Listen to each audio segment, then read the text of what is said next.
अस्सलाम वालेकुम वीवर्स, कैसे हैं आप सब। मैं बिल्कुल ठीक और उम्मीद करती हूँ कि आप भी ठीक होंगे। तो आज की जो वीडियो है वो बहुत ही स्पेशल है, क्योंकि आज की वीडियो में मेरी रेसिपी कोई नहीं है, व्लॉग कोई नहीं है, लेकिन इसमें जो है ना हम बनाएंगे रेमेडी। और वो हम बनाएंगे सर्दियों में जो हाथ वगैरह ड्राई हो जाते हैं, हाथों की और पाँव की स्किन बहुत ज़्यादा रफ़ हो जाती है ना, तो उसके लिए हम बनाएंगे। तो इससे जो है हाथों की स्किन जो होगी वो अच्छी भी हो जाएगी और हाथ बहुत खूबसूरत हो जाएंगे। लेकिन स्पेशली ये सिर्फ़ और सिर्फ हाथ और पाँव के लिए है, ये फेस पे बिल्कुल भी नहीं यूज़ करनी। तो और किस तरह से रेसिपी बनानी है हमने रेमेडी, और उसमें क्या-क्या डालना है और यूज़ कैसे होनी है, ये आप लोगों को मैं आगे वीडियो में बताऊँगी। तो आप लोग वीडियो को स्किप मत कीजिएगा, एंड तक देखिएगा। और अगर आप लोग मेरे चैनल पे न्यू हैं तो जल्दी से चैनल को सब्सक्राइब कर लीजिए, वीडियो को लाइक एंड शेयर कीजिए और स्पेशली बेल आइकन को प्रेस कीजिए, ताकि मेरी आने वाली हर एक नई वीडियो का नोटिफिकेशन पहले आप लोगों को मिला करे।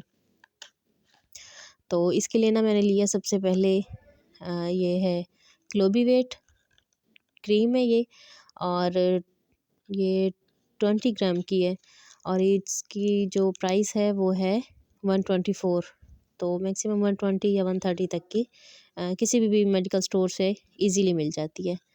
तो एक मैंने ली है क्लोबीवेट, और उसके बाद लिया मैंने ग्लिसरीन। ग्लिसरीन जो है ये 55 की है, और ये भी मेडिकल स्टोर से या किसी भी जनरल स्टोर से इजीली मिल जाती है। और मैंने इसके लिए छोटा वाली जो छोटी वाली बॉटल होती है वो ली है। उसके बाद मैंने ली है ये वैसलीन पेट्रोलियम जेल जो होती है। ये भी मैंने छोटी डब्बी ली है, बड़ी वाली नहीं ली। तो ये ना आपने बस ये ख्याल करना है कि ये वाइट हो, दूसरे किसी कलर की ना हो। और उसके बाद जो है वो मैंने लिए हैं 3 वाइटनिंग कैप्सूल। ठीक है, ये 4 चीज़ें हैं, इससे हम बनाएंगे आज की जो है फार्मूला।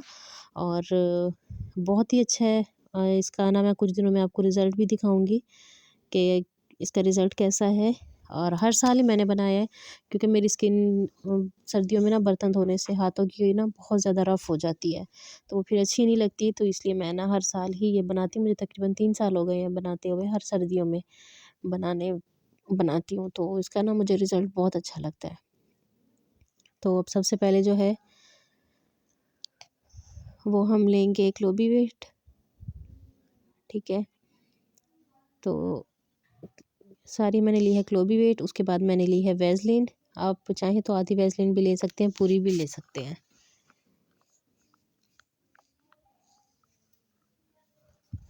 तो अभी सर्दियां हैं, सर्दियों की वजह से वैसलीन भी थोड़ी सी हार्ड हुई हुई थी। तो खैर इसको भी मैंने अब निकाल लिया, इसमें हम ऐड कर देंगे।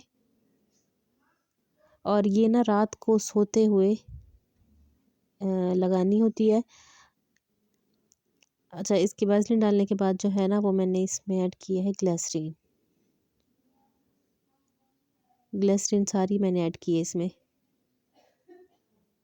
ग्लिसरीन जो है ये ना हाथों को स्किन को ना बहुत सॉफ्ट सी कर देती है और हाइड्रेट भी करती है। ग्लिसरीन ऐड करने के बाद जो है हम इसमें ऐड कर देंगे कैप्सूल। तो तीनों वाइटनिंग कैप्सूल जो हैं वो भी हम इसमें ऐड कर देंगे, और उसके बाद जो है इसे अच्छे तरीके से हमने कर लेना है मिक्स। ये देखें, तीनों मैंने वाइटनिंग कैप्सूल भी इसमें ऐड कर दिए हैं।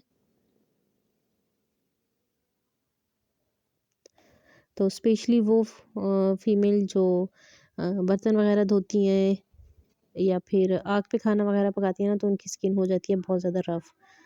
तो वो अगर ये यूज़ करें ना तो उनकी स्किन बहुत अच्छी हो जाएगी हाथों की। तो बस रात को ना हाथ वगैरह धो के अच्छे तरीके से, और उसके बाद इसको हमने लगा लेना है, जिस तरह हम कोई भी क्रीम वगैरह या वैसलीन वगैरह लोशन वगैरह हाथों पे लगाते हैं इस तरह से, और पाँव पे भी लगा लेना है। और उसके बाद सो जाना है। सुबह उठ के आप नॉर्मली जिस तरह मुँह हाथ धोते हैं या पानी वगैरह से हाथ वगैरह धोते हैं, तो बस इसी तरह धो लें, लेकिन डेली ही इसे यूज़ करना है, और कुछ ही दिनों में ना आपको इसका बहुत अच्छा रिज़ल्ट मिलेगा। तो आपको वीडियो कैसी लगी कमेंट में ज़रूर बताइएगा। मिलती हूँ अगली वीडियो में इंशाल्लाह, तब तक के लिए अल्लाह हाफ़िज़।